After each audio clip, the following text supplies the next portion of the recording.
امروز اومدیم با هم یه ویدیو دیگه جدا از گیم پلی بازی ها براتون بذارم. تو این ویدیو ما میخوایم کیفیت 5 تا بازی ها از قدیم تا الان با هم بررسی کنیم. پس با من همراه باشید. اولین بازی محبوب FC یا همون فیفا خودمون که این بازی اومدن برای شما نسخه 2025 و نسخه 2015 با هم مقایسه کنم.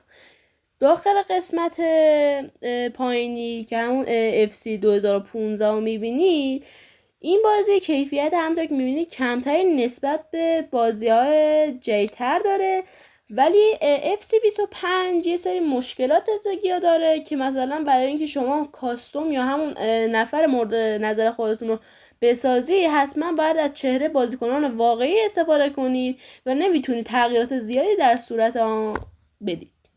بازی بعدی مقایسه بازی آنچارتد 1 و آنچارتد 4 که آنچارتد 1 مال سال 2007 و آنچارتد 4 مال سال 2016.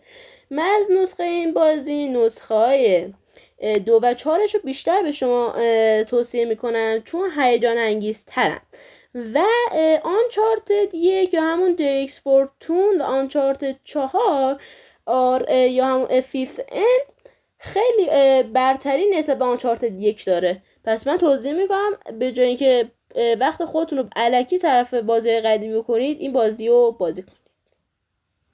بازی سوم بازی کراشه که خیلی از بزرگترها با قدیمیش خاطره دارن که همونطور که داخل تصویری اصلا نیاز به گفتن نداره دیگه. اون بازی یک مثلا مال سال 1996 و بازی دوم یا همون جدید مال سال 2019 و خیلی برتری نسبت به کراش 1 داره.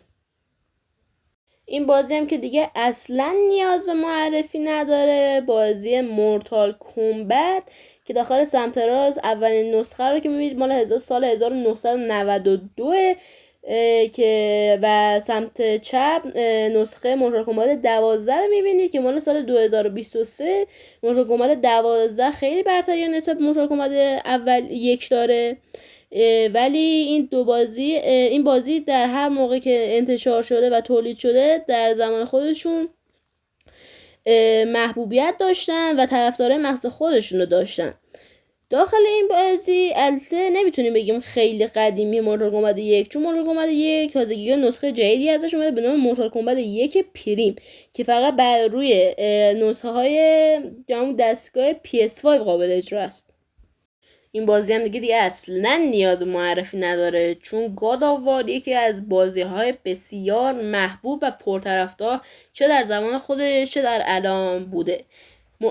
سمت پایین نگاشتم براتون رگناروک یعنی آخرین نسخه که در سال 2022 ساخته شده و گاد آف وار یکم که براتون داخل بالا گذاشتم مال سال 2005 که اصلا کیفیت رو میتونید ببینید.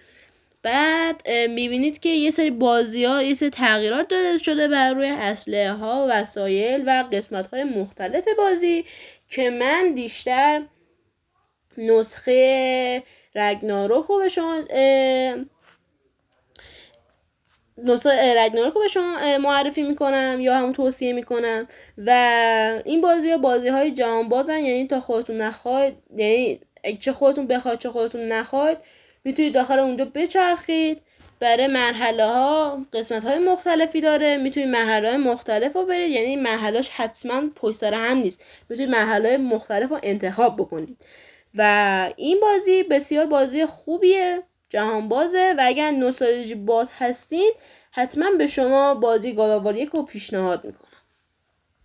البته برای بازی کردن این بازی حتما باید یه پلی استیشن 2 داشته باشین. خب اینم از این ویدیو. اگه میخواد بازی دیگه براتون بررسی و مقایسه کنم حتما داخل کامنت ها برام بنویسید، منو سابسکرایب بکنید و اگه این ویدیو رو دوست داشتید حتما منو لایک بکنید و اون زنگوله زیرم بزنید که مقایسه بعدیمون بدون دردسر بتونید سریع ببینید.